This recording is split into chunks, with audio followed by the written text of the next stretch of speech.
नमस्कार, स्वागत है आपका मेरे YouTube चैनल नरेंद्र हिंदी ज्ञानशाला में और आशा करता हूं कि आप लोग सभी स्वस्थ होंगे। आज का हमारा टॉपिक है संज्ञा के विकार, है ना। और हमने आपको पिछली वीडियो में बताया था कि हम आपको एक लाइन में बता देंगे जो संज्ञा के जितने भी भेद हैं उनको एक लाइन में कैसे हम लोग शॉर्ट ट्रिक के माध्यम से याद कर सकते हैं। ठीक है, तो चलिए आज सबसे पहले हम उसी टॉपिक पर बात करेंगे, उसके बाद हम देखेंगे संज्ञा के विकार। ठीक है, तो चलिए स्टार्ट करते हैं।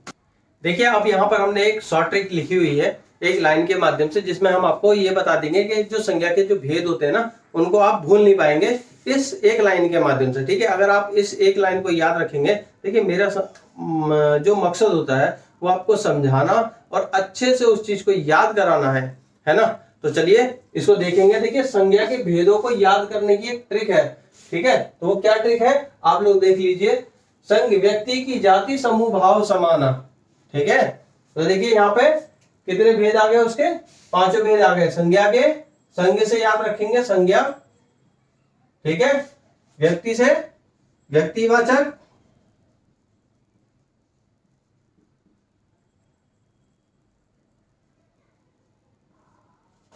जाति से जातिवाचक,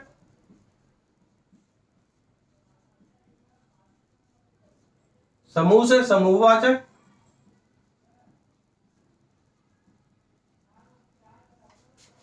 भाव से भाववाचक और अंत में द्रव्यवाचक। ठीक है, देखिए आप इनमें आपको अच्छे से समझ में आ जाएगा, है ना। याद रहेगा हर चीज, ये चीज याद रहेगी आपको। ठीक है, इस ट्रिक के माध्यम से देखिएगा, अच्छे से देख लीजिए इसको। ठीक है, सीक्वल से लगाने का मत सोचिएगा, बस ये याद रखिएगा कि कौन कौन सी संज्ञा होती है ना। हम लोगों को बस यही याद रखना है कि संज्ञा के कितने भेद होते हैं। तो देखिए 1 2 3 4 और 5 भेद होते हैं। कौन कौन से होते हैं, लाइन याद रख लीजिए, आपको संज्ञा के सारे भेद याद हो जाएंगे। ठीक है, और उसके बाद मैंने आपको जैसे कि समझा ही दिया है संज्ञा के कितने भेद होते हैं, और भेदों का जो है मैंने वर्गीकरण भी आपको करके दिखा दिया है। उसके लिए आप मेरी पिछली वीडियो देख सकते हैं, उसमें जाकर के। आज हम जो पढ़ेंगे वो है हमारा टॉपिक संज्ञा के विकार। ठीक है, तो संज्ञा के कितने विकार होते हैं। देखिए, संज्ञा के 3 विकार होते हैं। कौन कौन से, लिंग, वचन, कारक। ठीक है, तो हम उन तीनों को ही आज आपको इस बोर्ड पे लिखकर उनको अच्छे से समझाएंगे, उदाहरण से ही समझाएंगे। ठीक है, इसलिए आप लोग बने रहिएगा मेरे साथ। अब देखिए, हमने आपको यहाँ पर कितने भेद बताए, कितने विकार बताए। यहाँ पर विकार बताए हैं 3। ठीक है, कौन कौन से विकार हैं ये है लिंग, वचन और कारक। ठीक है, ये किसके भेद है, किसके विकार है, संज्ञा के। अब देखिए इस विकार का अर्थ क्या होता है वो मैं आपको बता देता हूं। देखिए, संज्ञा में विकार शब्द का अर्थ है संज्ञा शब्द का रूप परिवर्तन कर देना। ठीक है, रूप परिवर्तन कर देना। ठीक है, तो उसको क्या कहेंगे, हम उसको कहेंगे विकार। ठीक है, तो चलिए उसके बाद हम इन तीनों विकारों को पढ़ेंगे और ये क्या होता है क्या नहीं होता, ये सारी चीजें हम आपको अच्छे से समझाएंगे यहाँ पर। ठीक है, तो चलिए स्टार्ट करते हैं। अब देखिए यहाँ पर पढ़ेंगे जो शब्द संज्ञा में विकार या उसके रूप में परिवर्तन ला देते हैं उन्हें क्या कहते हैं, हम उन्हें कहते हैं विकारी शब्द या विकारी तत्व कहते हैं। ठीक है, अब देखिए कौन कौन से ऐसे तत्व होते हैं जो इसमें विकार उत्पन्न करते हैं, संज्ञा में विकार उत्पन्न करते हैं। तो देखिए यहाँ पर लिंग के आधार पर भी है, वचन के आधार पर और कारक के आधार पर, ये तीनों ही यहाँ पर, ठीक है, ये 3 ही यहाँ पर विकार उत्पन्न करते हैं। किस प्रकार करते हैं आइए वो समझते हैं। ठीक है, तो सबसे पहले हम समझेंगे लिंग के आधार पर कि लिंग के आधार पर कैसे संज्ञा के अंदर परिवर्तन होता है, रूप परिवर्तन होता है। देखिए, अब मैं सिंपल सीधे तरीके से बता देता हूं आपको कि जैसे एक लड़का है, शब्द है लड़का। ठीक है, अब इसको लिंग के रूप में, ठीक है, अब इसका जब लिंग चेंज करेंगे तो क्या आ जाएगा, लड़की आ जाएगा, है ना। ठीक है, चेंज हो गया लिंग के आधार पर। उसके बाद आएगा वचन के आधार पर, है ना। जैसे वचन के आधार पर लड़के, लड़का, लड़कों, लड़के, है ना, ये आ गया वचन के आधार पर। ठीक है, इसी प्रकार कारक के आधार पर भी आ जाएगा। कैसे आएगा वो भी आप समझ लीजिए। कारक के आधार पर कैसे हो गया, मेरा, हमारा, उनका, उन्हें, है ना। तो ये चेंज हो गया ना। देखिए आप इसको ना अच्छे से विस्तृत रूप से इसको हम पढ़ेंगे, ठीक है। तो चलिए स्टार्ट करते हैं इसको विस्तृत रूप से कैसे पढ़ते हैं और किस तरीके से ये लिंग संज्ञा में विकार का रूप ले लेता है, ठीक है। चलिए स्टार्ट करते हैं। देखिए यहाँ पर समझेंगे कि संज्ञा के जिस रूप से हमें किसी वस्तु या व्यक्ति के स्त्री या पुरुष होने का ज्ञान होता है ना। कि हमें जैसे पता लगता है कि हाँ ये स्त्री है, ये पुरुष है ना। तो वे शब्द जो होते हैं हम कैसे पहचानेंगे कि स्त्री है पुरुष है, उसकी जब हमें पहचान हो जाती है तो उस शब्द को हम क्या कहेंगे, उसे हम क्या कहेंगे, उसे हम कहेंगे लिंग, ठीक है। तो यहाँ पर परिभाषा के रूप में भी देखिएगा आप, जिस संज्ञा शब्द द्वारा हमें किसी व्यक्ति वस्तु के स्त्री या पुरुष होने का बोध होता है वो लिंग कहलाता है, जेंडर कहलाता है, ठीक है। अब देखिए यहाँ पर जैसे कि मैंने उदाहरण में भी लिखा हुआ है, लड़का लड़की, बकरा बकरी, घोड़ा घोड़ी, है ना। ऐसे ही जितने भी शब्द हैं वो सारे शब्द क्या कहलाएंगे। अब देखिए इसमें पता लग रहा है आपको, अच्छे से पता है कि जितने भी हैं ये कैसे हैं, पुल्लिंग है, ये कैसे है, स्त्रीलिंग है, ठीक है। तो देखिए लिंग कितने प्रकार के यहाँ पर पता लग गया है आपको, कितने प्रकार के हैं, 2 प्रकार के हैं, ठीक है। कितना हुआ, 2 प्रकार के। अब कौन कौन से हैं, एक होता है स्त्रीलिंग और एक होता है पुल्लिंग, ठीक है, पुल्लिंग। तो यहाँ पर देखिए हम पहले पढ़ेंगे स्त्री और पुल्लिंग दोनों एक साथ पढ़ेंगे, ठीक है, कि किस तरीके से होते हैं, कैसे होते हैं। तो उस चीज को आपको हम यहाँ पर बताएंगे, ठीक है। देखिए ध्यान से पढ़िएगा इस चीज को, क्योंकि ये आने वाले समय में बहुत ज्यादा उपयोगी आपके लिए है सभी एग्जाम्स में, ठीक है। चाहे एग्जाम्स हो, चाहे स्कूल के बच्चों के लिए है, कोई भी है ना, तो उसके लिए इंपॉर्टेंट है ही है, क्योंकि संज्ञा बहुत इंपॉर्टेंट पार्ट है हिंदी व्याकरण का, है ना। तो चलिए स्टार्ट करते हैं, हम इसको देखते हैं। देखिए आप यहाँ पर देखेंगे कि स्त्रीलिंग और पुल्लिंग क्या होता है ना। तो हमें ये पता लग जाए कि हाँ ये स्त्रीलिंग है, ठीक है, स्त्री जाति का बोध हो जाए, हम उसे क्या कहेंगे, स्त्रीलिंग। पुरुष जाति का बोध हो जाए उसे हम क्या कहेंगे, पुल्लिंग, ठीक है। तो यहाँ पर कुछ उदाहरण भी मैंने कुछ लिखे हुए हैं, उन उदाहरणों को भी हम लोग देखेंगे और इस चीज को समझेंगे। जिन शब्दों द्वारा स्त्री जाति का बोध होता है वे शब्द स्त्रीलिंग कहलाते हैं। जैसे पेंसिल, कैंची, देखिए मैंने बताया था ना, वस्तु और व्यक्ति, है ना, वस्तु और व्यक्ति। तो देखिए पेंसिल, कैंची, चाची, लड़की, घोड़ी आदि, ठीक है। तो जितने भी हैं यहाँ पर आप देखेंगे उनको, ये जितने भी शब्द हैं वो सब शब्द कैसे हैं, स्त्रीलिंग शब्द हैं, है ना। अब ऐसे ही देखिए पुल्लिंग को देखिएगा, पुल्लिंग में जिन शब्दों द्वारा पुरुष जाति का बोध होता है वे शब्द क्या कहते हैं, पुल्लिंग कहलाते हैं। जैसे बंदर, लड़का, हथौड़ा, घोड़ा, बकरा, ट्रक, पहाड़। देखिए आप इनको बोलेंगे ना, इनको बोलिए। सबसे अच्छी बात कि पेंसिल छीली जाती है ना, क्या आ गया, जाती है ना। और कैंची चलाई जाती है ना। चाची बुलाई जाती है, कही जाती है। लड़की, है ना, लड़की को आप अच्छे से समझते हैं कि भैया स्त्रीलिंग, अच्छे से समझ जाएंगे। घोड़ी, इसको भी अच्छे से आप जानते हैं, ठीक है। तो ऐसे शब्द जो होते हैं जिनमें मतलब हमें ये पता लग जाता है कि हाँ ये स्त्री जाति का शब्द है, उसे हम क्या कहेंगे, उसे हम कहेंगे स्त्रीलिंग, ठीक है। इसी प्रकार हम इन शब्दों से, जैसे देखिए बंदर हो गया, लड़का हो गया, है ना, बंदर कूदता है, लड़का बोलता है, और हथौड़ा चलाया जाता है, घोड़ा भगाया जाता है, बकरा, ट्रक चलाया जाता है, पहाड़ ऊंचा होता है ना। तो इनमें क्या है, इनमें यही है कि ये पुरुष जाति का बोध कराते हैं, ठीक है। हमें पता लगता है कि हाँ ये जो शब्द हैं वो पुरुष जाति के हैं, है ना। तो चलिए आपको ये अच्छे से समझ में आया होगा। अब अगला हम जो है ये देखेंगे कि किस तरीके से किन किन प्रत्ययों को लगा करके, पुल्लिंग में किन किन प्रत्ययों को लगाकर हम स्त्रीलिंग बना देते हैं, ठीक है। तो देखिए हमने यहाँ पर कुछ उदाहरण लिखे हुए हैं जो स्त्रीलिंग से पुल्लिंग में, पुल्लिंग से स्त्रीलिंग में परिवर्तित हैं। किन किन प्रत्ययों से लेकर बन रहे हैं ये सब, वो भी हमने आपको यहाँ पर दिखाया हुआ है। तो देखिए यहाँ पे आ प्रत्यय लगाया हुआ है ना, यहाँ पे आ प्रत्यय लगाया हुआ है, यहाँ पे इन प्रत्यय लगाया हुआ है ना।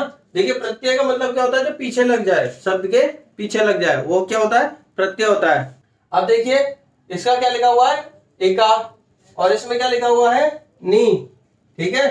तो देखिए इन सभी में क्या क्या है, छात्र का छात्रा, ठीक है, सदस्य का सदस्या, शिष्य का शिष्या, आचार्य का आचार्य।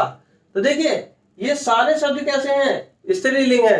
किस तरीके से बने हैं, पुल्लिंग से बने हैं, बने पुल्लिंग से आप लोग देखिए यहाँ पर, है ना। इसी तरीके से नाग है, नागिन, है ना, नागिन। धोबी है, धोबिन। माली है, मालिन। देखिए लास्ट में क्या लग रहा है, इन। क्या लग रहा है, इन। सांप, सांपिन। इसी तरीके से जैसे आ लग रहा था छात्र में, छात्रा। आगे ना लास्ट में आ। शिष्य में शिष्या। अब देखिए इसी प्रकार यहाँ पर इका, इका लगा हुआ है। शब्द के अंत में क्या लगा हुआ है, इका। ठीक है, सेवक के अंत में मैंने इका लगा दिया, क्या बन गया, सेविका। नायक के अंत में इका लगा दिया, नायिका। बालक के अंत में बालिका। गायक के अंत में इका, गायिका। पाठक के अंत में इका, पाठिका। ठीक है, तो यहां पर देखिए उसके बाद नी प्रत्यय लगाया हुआ है। शब्द के पीछे क्या लगाया हमने, इसको पुल्लिंग से स्त्रीलिंग बनाने के लिए क्या लगाया हमने, नी प्रत्यय लगाया है। तो जाट का जाटनी, ऊंट का ऊंटनी, हाथी का हथनी, मोर का मोरनी। तो आप लोग देखिए इसमें सिंपल सीधी बात है कि इन शब्दों द्वारा क्या होता है, ये शब्द कैसे हैं, ये शब्द पुल्लिंग से स्त्रीलिंग में परिवर्तित हो रहे हैं। किस प्रकार परिवर्तित हो रहे हैं, परिवर्तित हो रहे हैं प्रत्यय लगकर। ठीक है, तो कौन कौन से प्रत्यय लगकर, आ, इन, नी और इका, है ना। अभी कुछ प्रत्यय और हैं जो मैं आपको बताऊंगा यहाँ पर। ठीक है, तो इनको मिटा करके मैं कुछ और उदाहरण लिख रहा हूं प्रत्यय लगकर जो बनते हैं, और आपको जो बिना प्रत्यय के भी बनते हैं, ठीक है, वो भी मैं आपको यहाँ पर सिखाऊंगा, बताऊंगा। ठीक है, सारे शब्द बताऊंगा। आप बिल्कुल भी घबराए ना। देखिए इसको हिंदी को बिल्कुल भी आप एक तो हल्के में ना लें, और दूसरा एक बोरिंग सब्जेक्ट बिल्कुल ना समझे, क्योंकि ये बहुत ही इंपॉर्टेंट चैप्टर होते हैं हिंदी व्याकरण के। क्योंकि आपको हर विषय में, हर कंपटीशन में आपको हिंदी देखने को जरूर मिलेगी। तो मेरा कहने का मतलब यही है कि आप इसको अच्छे से समझें, अच्छे से पढ़ें। ठीक है, ताकि आपको ये आगे फायदा दे, है ना, नॉलेज के लिए। और जो है आपकी परीक्षा उपयोगी चीजें मैं यहाँ पर आपको बताता हूं। ठीक है, तो चले अच्छे से आप इस चीज को समझे होंगे। मैं आगे बाकी और भी बता रहा हूं कि कौन कौन से प्रत्यय लगा करके और किस तरीके से पुल्लिंग से स्त्रीलिंग में परिवर्तित होता है, आपको यहाँ पर समझाते हैं। हम स्टार्ट करते हैं हम अगले प्रत्यय के साथ। ठीक है, अब देखिए यहाँ पर हमने आपको कुछ प्रत्यय और लगाए हैं, है ना। जैसे आइन प्रत्यय लगाया है, ता को त्री में चेंज किया है। यहाँ पर देखिए ये चीज बहुत देखने लायक है। यहाँ पर पुल्लिंग शब्द को हमने स्त्रीलिंग में बदलने के लिए ता का शब्द हमने जो चेंज किया है वो त्री से किया है। ठीक है, किससे किया है, त्री से। ये बहुत अच्छी चीज है, आप इसको अच्छे से समझिएगा। बाकी हमने शब्द के अंत में आनी प्रत्यय लगाया है और शब्द के अंत में हमने इन्हीं प्रत्यय लगाया है। तो अब देखिए कि किस तरीके से पुल्लिंग से स्त्रीलिंग में चेंज हुए हैं। ये शब्द जितने भी हैं इस साइड वो सारे पुल्लिंग शब्द हैं। ठीक है, ये शब्द जितने भी इस साइड है सारे पुल्लिंग शब्द हैं। बाकी स्त्रीलिंग शब्द इस साइड लिखे हुए हैं मैंने। ठीक है, आप इसको जैसे मैंने आपको अभी बताया था, है ना, पहले लिखा हुआ था उसमें आप लोग देख लीजिएगा, उसी तरीके से है। अब देखिए किस तरीके से मैंने आइन प्रत्यय लगाया है। पंडित में पंडिताइन, है ना, तो ये क्या हो गया, स्त्रीलिंग शब्द हो गया। चौधरी में चौधराइन, ठाकुर में ठकुराइन, और चौबे में चौबाइन। देखिए इन सबको जब पढ़ेंगे तो लास्ट में जो हमारा जो शब्द से जो हमारी जुबान से शब्द निकलेगा वो आइन शब्द निकलेगा, है ना। तो इस तरीके से ये क्या हुआ, हमारा पुल्लिंग से स्त्रीलिंग में कन्वर्ट हो गया। ठीक है, कौन सा शब्द, पुल्लिंग शब्द। ठीक है, अब इस तरीके से आनी शब्द देखिए, भव होता है भवानी, इंद्र होता है इंद्रानी, जेठ होता है जेठानी, मास्टर होता है पुल्लिंग, और मास्टराइन मास्टरानी क्या हो गया, स्त्रीलिंग। ठीक है, अब इस तरीके से ये भी देखिए यहाँ पे, जैसा भी मैंने आपको बताया था, ता को त्री में, ता को त्री में परिवर्तित करा है हमने, परिवर्तन कर दिया है। यहाँ पे नेता का नेत्री, दाता का दात्री, कर्ता का कर्त्री, अभिनेता का अभिनेत्री। ठीक है, तो देखिए सभी के पीछे क्या लगा हुआ है, त्री, त्री प्रत्यय लगा हुआ है। यहाँ पर देखिए अच्छे से, ठीक है, क्या लगा हुआ है, त्री प्रत्यय लगा हुआ है। अब इसी प्रकार देखिए इन्हीं प्रत्यय स्वामी, पुरुष होता है स्वामी, ठीक है। स्त्रीलिंग हो जाएगा तो क्या हो जाएगा, स्वामिनी। तपस्वी, तपस्विनी। वनवासी, वनवासिनी। अभिमानी, अभिमानिनी, ठीक है। तो देखिए यहाँ पर इस तरीके से भी इसको परिवर्तित कर सकते हैं। कुछ शब्द और हैं, कुछ प्रत्यय और हैं जिनको मैं अभी यहाँ पर और बताऊंगा, ठीक है। तो इस चीज को अच्छे से समझ लीजिएगा। देखिए आप एक चीज बहुत अच्छे से समझिए कि देखिए हम सामान्यतः शब्दों को बोलते हैं, लेकिन हम कभी बोलते समय ये नहीं सोचते कि ये जो शब्द बने हुए हैं ये किस प्रकार बने हुए हैं, है ना। इनमें क्या प्रत्यय है, क्या चीज लगी हुई है, किन किन शब्दों से मिलकर ये सारी चीजें बनी हुई है। इन सारी बातों का ज्ञान आपको केवल और केवल हिंदी व्याकरण के अंतर्गत मिलेगा। तो इसीलिए मैं कहता हूं कि आप लोग इसको अच्छे से समझें, अच्छे से पढ़ें, ताकि आप लोगों को अच्छे से याद रहे, ठीक है। तो चले अगले प्रत्यय में आपको कुछ लगाकर बता रहा हूं, आप उनको भी देखें और उनको सीखें, ठीक है। तो चलिए सीखते हैं। अब देखिए कुछ शब्द ऐसे होते हैं जो शब्द जो है वती को मती, वती या मती लगा करके पुल्लिंग से स्त्रीलिंग में कन्वर्ट किए जाते हैं, और कुछ शब्द ऐसे होते हैं जिनमें नर या मादा लगा करके उसको स्त्रीलिंग या पुल्लिंग कहा जाता है, किया जाता है ना। तो देखेंगे इसको। देखिए युवा है, पुल्लिंग है, आप अच्छे से जानते हैं। श्रीमान है, ज्ञानवान है, बुद्धिमान है और पुत्रवान है ना। अब हम इसको जो स्त्रीलिंग में कन्वर्ट जब करेंगे तो किस प्रकार करेंगे, उसको वती या मती लगाकर करेंगे। जैसे युवा का युवती, श्रीमान का श्रीमती, ज्ञानवान का ज्ञानवती, बुद्धिमान का बुद्धिमती, पुत्रवान का पुत्रवती, है ना। तो क्या हो गया, स्त्रीलिंग हो गया। अब इसी तरीके से देखिए यहाँ पर नर और मादा शब्द में नर और मादा लगा करके मच्छर कैसा होता है, मच्छर होता है ना। हम कोई कह रहा है कि क्या है, कि मच्छर होता है, तो मच्छर की जो स्त्रीलिंग होगा उसको कैसा क्या कहेंगे, मादा मच्छर कहेंगे। क्या कहेंगे, मादा मच्छर कहेंगे। अब इसी प्रकार तितली होती है, तितली उड़ती है, देखिए स्त्रीलिंग है। अब इसको पुल्लिंग बनाने के लिए क्या करेंगे, पुल्लिंग बनाने के लिए उसमें हम लोग क्या जोड़ देंगे, नर, नर, ये उपसर्ग जोड़ देंगे इसमें, नर, ठीक है। अब कछुआ है, ये तो नर है भाई, सीधी सी बात है। तो नर को मादा बनाने के लिए, स्त्रीलिंग में बनाने के लिए क्या लगाएंगे हम लोग, मादा लगा देंगे शब्द, मादा, इसमें उपसर्ग लगा देंगे मादा, है ना। और मक्खी में, मक्खी स्त्रीलिंग है, पुल्लिंग बनाने के लिए उसमें क्या लगा देंगे, नर जोड़ देंगे। तो देखिए इस प्रकार से जो है संज्ञा का एक विकार लिंग, जिसे जेंडर कहते हैं इंग्लिश में, उसको हम लोगों ने यहाँ पे अच्छे से समझा है और पढ़ा है, ठीक है। तो चलिए अब अगला विकार है उसको हम पढ़ते हैं, वो है वचन, ठीक है। तो किस प्रकार वचन संज्ञा में विकार है, ठीक है, उस चीज को हम लोग यहाँ पर समझेंगे और पढ़ेंगे, ठीक है। इसको अच्छे से समझना है आपको। देखिए समझना बहुत जरूरी है, क्योंकि अगर समझेंगे नहीं तो आगे लिख नहीं पाएंगे तो पढ़ भी नहीं पाएंगे, है ना। तो याद नहीं होगा तो फिर दिक्कत आएगी, है ना। तो चलिए हम लोग अगला जो है इसका विकार पढ़ते हैं, कौन सा, वो है वचन, ठीक है। चले देखिए अब हम पढ़ेंगे जो है संज्ञा का अगला विकारी रूप, जो कि है वचन, ठीक है। तो वचन क्या होता है वो हम आपको बताते हैं। देखिए संज्ञा सर्वनाम क्रिया विशेषण के जिस रूप से हमें संख्या का, ठीक है, संख्या का, वो भी कैसी, एक या एक से अधिक संख्या का ज्ञान होता है, उसे हम क्या कहते हैं, वचन कहते हैं। अर्थात शब्द के जिस रूप से हमें यह पता लग जाए कि यह वस्तु व्यक्ति जो है एक से अधिक है, उसे हम क्या कहेंगे, वचन कहेंगे, ठीक है। तो वचन कितने प्रकार के होते हैं, वचन कितने प्रकार के होते हैं, तो वचन कितने प्रकार के होते हैं, वचन होते हैं दो प्रकार के, ठीक है। कितने प्रकार के, दो प्रकार के। कौन कौन से, एक वचन और बहुवचन। अब एक वचन क्या होता है और बहुवचन क्या होता है। देखिए जो एक हो, जिसकी संख्या एक ज्ञात लगे, एक ज्ञात लगे, हम उसे क्या कहेंगे, एक वचन। और जिसकी संख्या दो या दो से अधिक हो, उसे हम क्या कहेंगे, बहुवचन, है ना। तो देखिए यहाँ पर उदाहरण के माध्यम से भी हम समझेंगे, और जो वचन है उसको हम दो भागों में बांटते हैं। कौन कौन से भागों में, वो भी हम यहाँ बोर्ड के माध्यम से समझेंगे, ठीक है। तो पहला भाग कौन सा है उसका है पहला भाग एक वचन, और दूसरा भाग कौन सा है, बहुवचन। तो एक वचन में क्या क्या आएगा, देखिए वो देखिए, एक वचन और बहुवचन, ठीक है।